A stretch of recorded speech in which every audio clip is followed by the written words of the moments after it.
बिस्मिल्लाहिर्रहमानिर्रहीम। अस्सलाम वालेकुम। उर्दू मॉरल स्टोरीज में आप सब दोस्तों को खुशामदीद। हजरत ईसा अलैहिस्सलाम का एक गांव पर गुजर हुआ। वहां लोगों ने कहा कि यहाँ एक धोबी है, हमारे कपड़े चुरा लेता है, हम उससे तंग आ चुके हैं, अब वो कपड़े धोने गया है। हजरत ईसा अलैहिस्सलाम ने दुआ की, खुदाया उस मूजी को वहीं हलाक कर दे। धोबी अपने साथ 3 रोटियां ले गया था। एक फकीर ने उस धोबी से खाना मांगा। धोबी ने 1 रोटी उस फकीर को दे दी। फकीर ने कहा कि जैसे तू लोगों के कपड़े साफ करता है, खुदा तेरे दिल को पाक व साफ कर दे।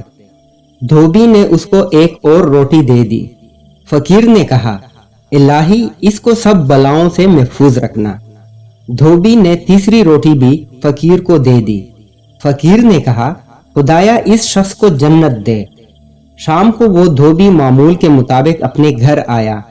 लोगों ने हजरत ईसा अलैहिस्सलाम से कहा, हजरत आप अलैहिस्सलाम ने दुआ फरमाई थी, लेकिन वो बंदा सलामत वापस आ गया है।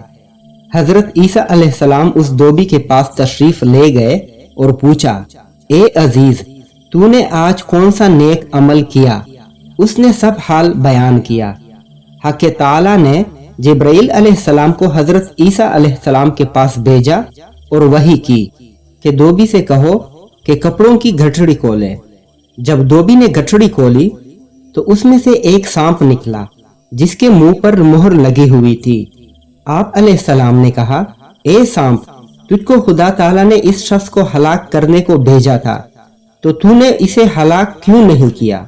सांप ने अर्ज किया, ए खुदा के नबी, मैंने चाहा कि इसको काटूं, मगर 3 रोटियां जो इसने राह खुदा में दी थी, उनकी वजह से फरिश्ते ने मेरा मुंह उनसे बंद करके मोहर कर दी। आप अलैहिस्सलाम ने फरमाया, ए खुदा के बंदे, खुदा ने तेरे सब गुनाह बख्श दिए और आइंदा हर किस्म के गुनाह से बच के रहना। इस सदका व खैरात की बरकत से रब ताला ने तेरी हिफाजत फरमाई। हदीस शरीफ में है कि सदका पोशीदा देना अल्लाह ताला के गुस्सा को ठंडा करता है और जाहिर में भी देना दोज़ख की आग के लिए ढाल है।